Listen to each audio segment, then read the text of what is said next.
or even playing field for a mosque.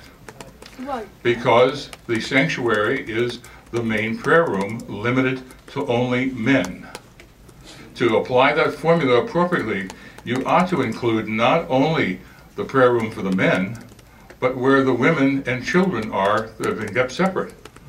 In a Western-style church, you have pews and aisles. You don't have that in the prayer room. You have a much greater density, and you have external use. The Presbyterian church that's right near the property, when you approved that fellowship hall, there was a requirement placed that when using the sanctuary, no other part of the church could be used because of parking considerations. A similar restraint could be put on this same usage to try and equate that.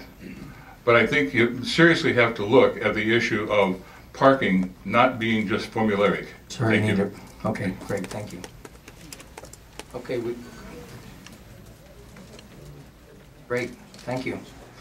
Let's do one more speaker, Mr. Fisk, and then we'll take a break. Our next speaker is William Wrench.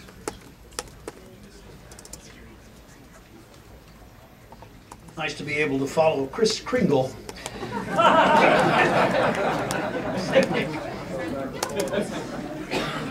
The traffic study concerns that have been expressed are, I think, valid ones, and unfortunately traffic studies very often don't reflect real life circumstances, otherwise there would be no traffic problems in Temecula at this time because of all the traffic studies that have been done. We have a personal interest, of course, because every Sunday as we leave our services, also the Presbyterian brethren are leaving their services, and now we've learned that they're going to be having Sunday services with the mosque as well, and it's already a difficult challenge to get out on Nicholas Road from Calle Calibre on Sunday following the services with all the traffic leaving together.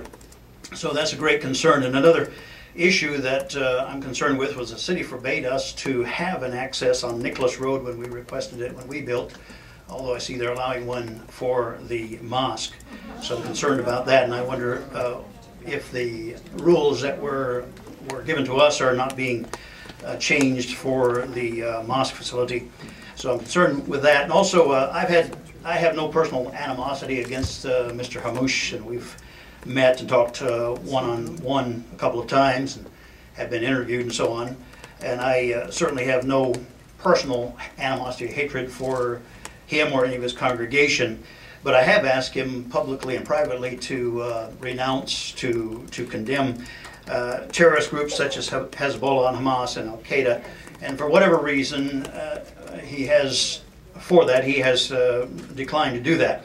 I don't know whether it's for personal concerns or what it is, but I expressed to him that our folks would be less concerned about safety issues if that were a public expression that he made. Another concern we have is the close proximity of this huge structure, 25,000 square feet, to our building.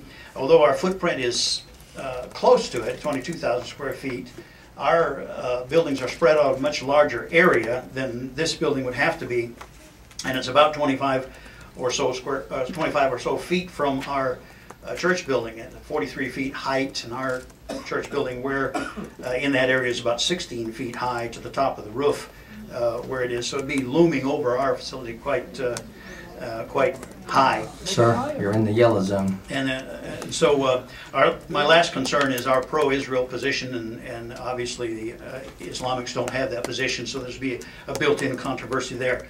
So on behalf of Calvary Baptist Church, I would ask that the city deny this request.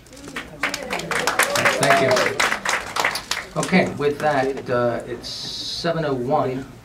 Why don't we reconvene? What do you guys need? 5 minutes? How about